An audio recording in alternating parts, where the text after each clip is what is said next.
When some folks randomly hear a Kenny G song in a mall or at a waiting room, they'll go, "Ugh, not him again." Not so with Kenny G.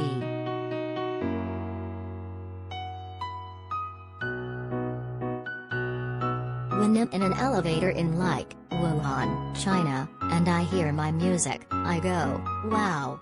And then when I'm on the flight to China and they play one of my songs, sometimes I stand up and go, "Excuse me, everybody.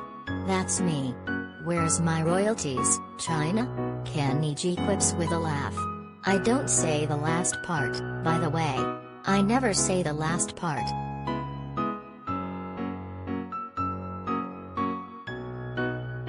Whatever you think about his ubiquitous mega hits like Songbird and Silhouette from the 1980s and 90s, Kenny G, real name, Kenny Gorelick, comes off as a fun, self-deprecating guy, who just happens to play a soprano saxophone like nobody else. In the new documentary Listening to Kenny G, premiering Saturday night at the Toronto Film Festival.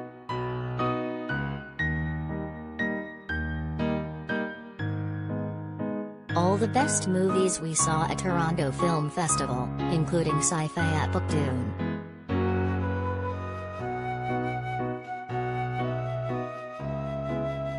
Director Penny Lane's film, which airs on HBO and HBO Max December 3rd, chronicles Kenny's G journey from a Jewish teenager in his Seattle high school jazz band to one of the best-selling musical artists of all time.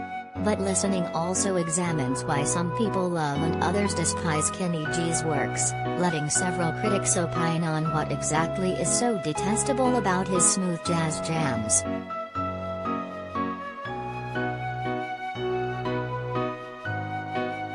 When Lane put the film together, she warned me, "You are going to hate the first 10 minutes, but please get past that and trust me, at the end of the movie, you win," Kenny G says.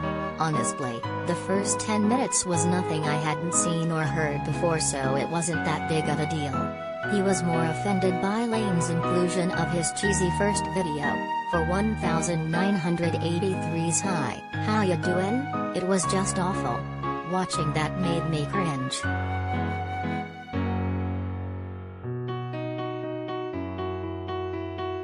The Grammy-winning musician, 65, chats with USA Today via Zoom from Toronto about the new film, a key moment in his career and the last time he got a haircut.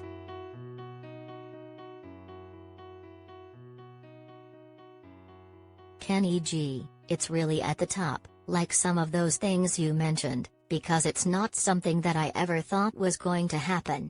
I still can't really believe that this thing actually saw the light of day. I thought, okay, they talked about doing this documentary. But as soon as you delve into me, you're going to go, we don't need to do this. This is not that interesting. But all of a sudden it's done and now we're in the Toronto Film Festival. It's pretty amazing. I'm literally stoked about it.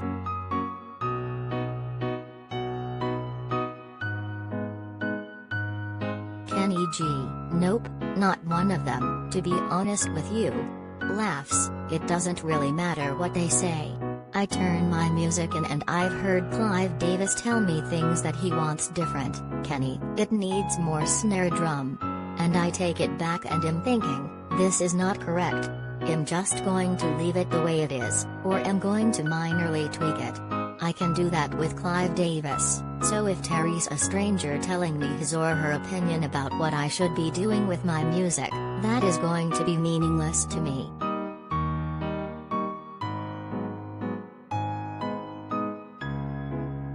Kenny G, I was screamed at and yelled at and chastised and chewed out like I've never been before.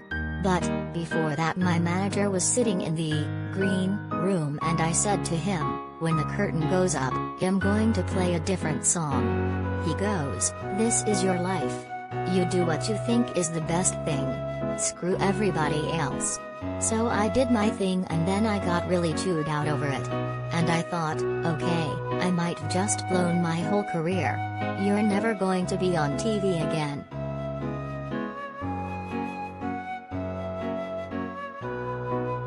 Kenny G, absolutely there is. The first time I played my soprano, I was 17, still the same soprano, by the way. My goal was to sound like Grover Washington Jr. I play it, my friends in band go, that doesn't sound like a soprano sax. And I go, I know. Jesus. And so I keep playing and I can't make this thing sound like anything other than the way it sounds. It's always been that different sound and eventually I learned to like it.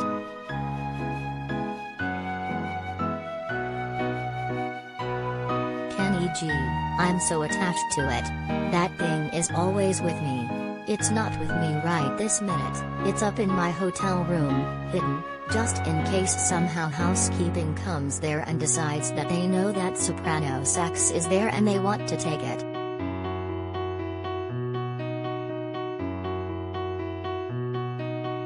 Kenny G, I haven't had a haircut in 2 years. I can tell you this, if I cut my hair a ½ inch, it looks like I cut a foot. There's one guy I go see, and he says, okay, are we ready to do the pretend haircut? He might cut a little bit here and there, but yeah, curly hair just kind of stays the way it is. It doesn't get much longer and hopefully it won't get much shorter.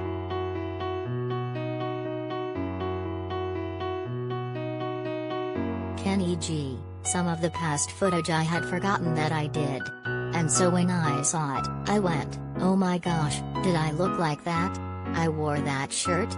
Some of that stuff brought back memories, but some of it was like, I don't even remember being there and doing that. And that's cool, seeing myself that young. Maybe some of the things that I said in the past, like from past interviews, I think, wow, I guess I'm a lot smarter than I was then.